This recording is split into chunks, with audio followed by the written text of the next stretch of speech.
All right, here we go. What's your name? Adam Silver. Adam Silver. And how long you been arm wrestling? Arm wrestled for 6 years in the 1990s, and then I got back into it a few years ago. Okay. On and off. So what got you into it in the first place? I was very good at arm wrestling in high school.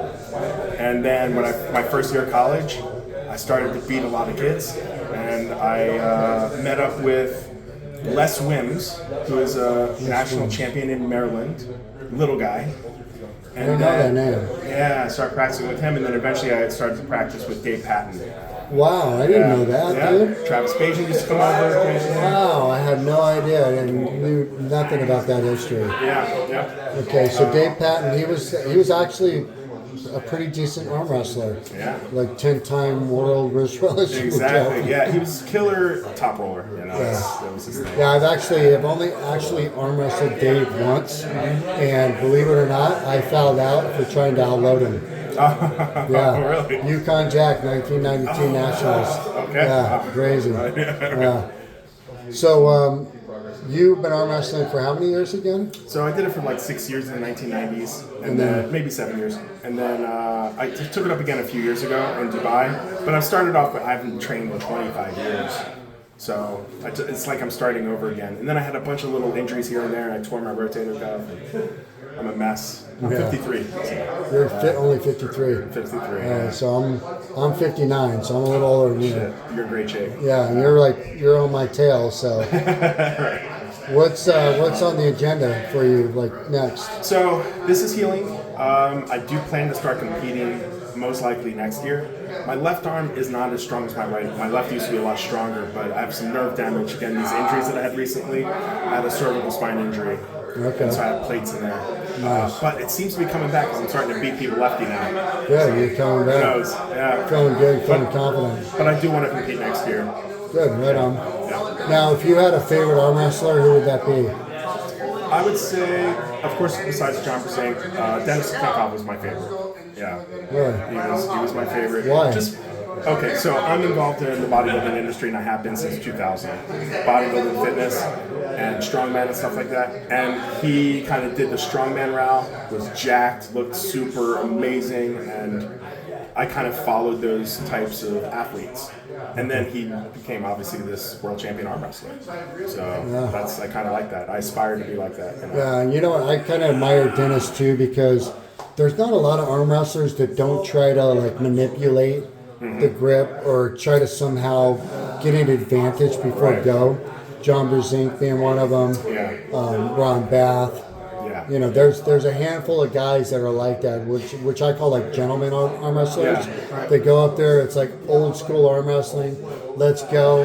They like John would let everybody get in a match. Right. Yeah. Crazy, Right. and then beat them. That's right. Yeah. Right through their power. It's like, okay, I let you That's right. go, and now I'm beating you. Absolutely. It wasn't like I'm super fast.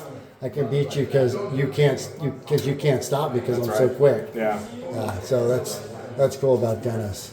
And then you have like an affiliation with Larry Wheels. Did you get him into arm wrestling? I did. Yeah. You did. Yeah. Okay. So me and Larry started to work together around 2015. I still had my talent management company in New York City then. So I was booking like, I booked one of the lead characters in Spider-Man, the latest Spider-Man series with Tom Holland, Jacob Batalon. And so, it was probably, I don't know, maybe our first year in Dubai that he was really strong at arm wrestling. I've seen him arm wrestle a couple of people. I said, why not? Let's do some arm wrestling. You know, I want to get back into it myself. And he was like, yeah, let's give it a try. Hooked up with one of the pros. He was actually an Indian national champion, but he was living in Dubai. Started arm wrestling there, and then I created a club at Benos Gym, and that club grew and grew and grew. You know, eventually had probably over 100 people at least. Wow. Not all at the same time. Right, yeah.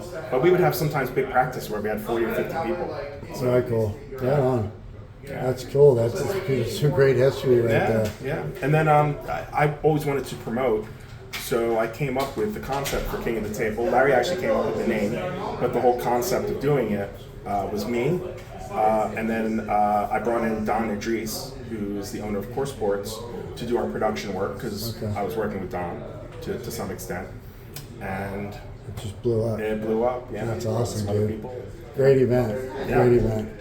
So one last question. That would be, if you were to like predict the future of arm wrestling, where do you think it'd be in 5 years from now? So I think that in 5 years, if it continues on its path, it's not going to be, I think, anything like a UFC. It's not quite at that level.